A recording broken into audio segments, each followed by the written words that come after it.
Hello, and welcome to my very first Patreon post. As you know, I'm Zach. Things that you may not know. I'm wildly introverted, so making videos and getting in front of a camera isn't really my thing, but I'm gonna do it because it's just part of being an author, part of being, having branding or whatever, what have you. Here I am. Some other things you may not know about me. I haven't always been a horror writer. I cut my teeth on science fiction and fantasy, which I wrote for a very long time. They always had tones of horror in them. My fantasy was always very bloody. Usually the monsters won, stuff like that. I've read horror my whole life. Stephen King, Edgar Allan Poe, Ambrose Bierce, Robert Chambers, Lovecraft. I mean, you name them, I've probably read something by them.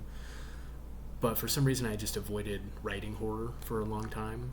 And after last year, I got onto a website called Vocal, and I won a couple horror contests, short story contests, back to back, and that kind of set it in stone. I'm doing something right here. I've been writing sci-fi and fantasy for a long time, and I've gotten nowhere.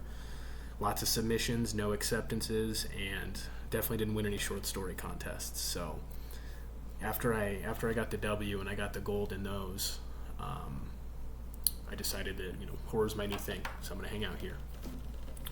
Speaking of horror writing, I'm launching this Patreon alongside multiple projects that have not been announced yet, and so I'm going to use this first Patreon post as a little bit of a hook and a little bit of a debriefing, so you can see what I'm working on and maybe see if this is going to be for you at all. So the first project that I'll tell you about, I've been pretty candid with. I've been talking about it on both my author page and just my normal Facebook. It's been about a year and a half in the making, and it's called Ghosts of Gravesmith. It's my take on Lovecraftian horror. I started it last year just by way of a few different short stories that I had written, and they all took place in this town called Gravesmith. None of them were really connected. They were all happening in different centuries, different time periods. They were just all happening in the same place, and there was always weird shit going on. And so after some of those stories got acknowledgement, they didn't win any short story contests, but 5 of them one runner up, it's hard to say, and one of them got a special acknowledgement for Lovecraftian tone, Lovecraftian writing. So I knew I was onto something. They kept placing, they kept doing pretty well, but I didn't know what the overall story arc would be. But I do now. I'm almost done with it. So, Ghosts of Gravesmith starts in Puritan America, Puritan colonies, circa, 1680, something like that. And it all starts with Gravesmith trying to break ground on its first cemetery. It's having its first burial. And I've always, looking back on American history, and really any history, I've always found the notion, the very idea of a cemetery or a graveyard kind of weird and kind of interesting. I understand them. They make sense.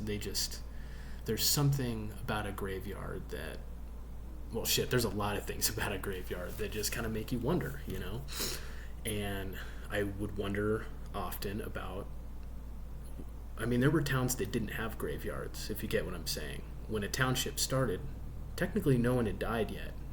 Does that make sense? When you discover a place and you found a place and you're a colonist in a place, maybe you live in a community where you haven't had anyone die, and so one day when someone does die, you have to go out and build your first, your cemetery. And I've just always found that entire process probably just stranger than I should. It's ceremonial, it's weird, and it never stops. Once you lay that first body into the ground, people are going to be buried there forever, up until the modern age. So anyway, this town, it starts with a burial going wrong, and over the next 200 years, things just progressively get worse in this little messed up town. And like I said, it's a Lovecraftian story at its core. I touch on some, I mentioned some mythos things, Lovecraft mythos. I tie most into Carcosa and the King in Yellow, but Cthulhu does get mentioned at one point, just because it's a coastal town, why not? and you get to see a lot. It starts with, like I said, Puritans, and it ultimately progresses up until just after the First World War. So it starts with people that don't even have electricity and ends with people that have technology, but they're still dealing with the same problem. It's a lot of fun. It's super weird. It's super, super dark. It has a couple of chapters that are probably my darkest writing, bar none, up until this point. But it's cool. It's a really wild story. There's a lot of cool characters. I personally think it is very unpredictable, and I also think it's really scary. It's got its moments, but through and through, there's not a lot of room to breathe. There's a lot going on. Moving on to the next. Sorry, before I do that, Ghost of Gravesmith should be available the end of August, I'm hoping, if not sometime in September. I only have one more chapter to write, and then I'll give it a brief edit. I already have the cover. I have everything else ready to go. I just have to finish this last chapter and then give it a once-through polish of the entire finished product. So I'm hoping soon. I'm hoping inside of 6 weeks. Now, progressing on to the next project that I'll be launching alongside this Patreon. This one is truly secret. Only 10 people know that it is happening right now, and it's because all of them are involved. So, on December 1st, I'll be publishing an anthology with 9 other authors that I have befriended through the Books of Horror group here on Facebook, or there on Facebook. And it's going to be big. I'm not telling you who's in it, but there's some great talent that's going to be showing up to put a story into this. And the anthology is called Hibernator. So the theme of the anthology is winter, but more specifically sleep, or maybe even the lack thereof.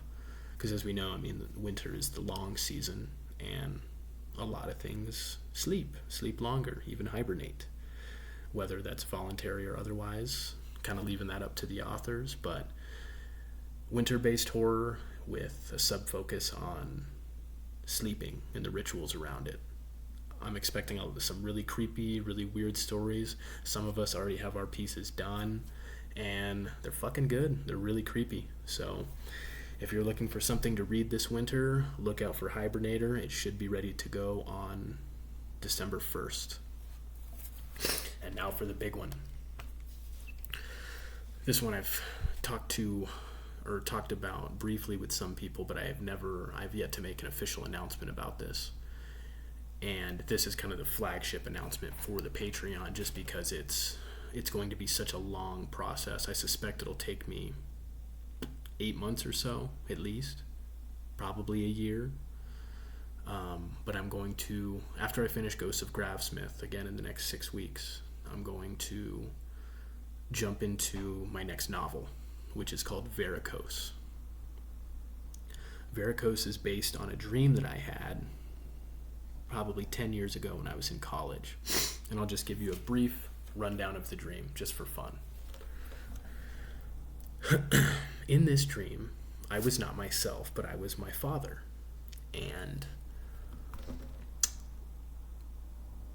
so my dad grew up in this very small town in Wyoming.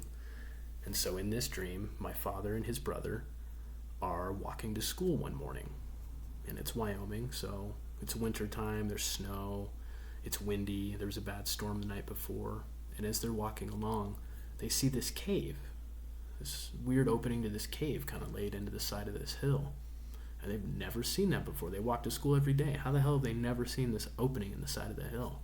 And they go, oh, it must have been the storm last night. There must have been a bunch of foliage laying over the mouth of this little chasm here, and the wind blew it off, and now it's open. Well, being the delinquents that my father and his brother were, they decide that they're going to go explore the cave rather than go to school. And so they go inside. They're wandering around, and it kind of has the cadence of an old mine. They can tell there's a little bit of evidence of some people being in there, but not for a long time. Maybe some industrial evidence. But it keeps getting narrower and narrower. And finally, where it gets to where they can barely stand up all the way, they find, I don't even know, almost like a little wooden table sitting there. And there's names carved into it and whatnot. And they're palling around in there. My dad's smoking a cigarette. My uncle's carving his name into the table. And they realize, oh shit, we're going to be late for school. They're probably going to call mom and dad.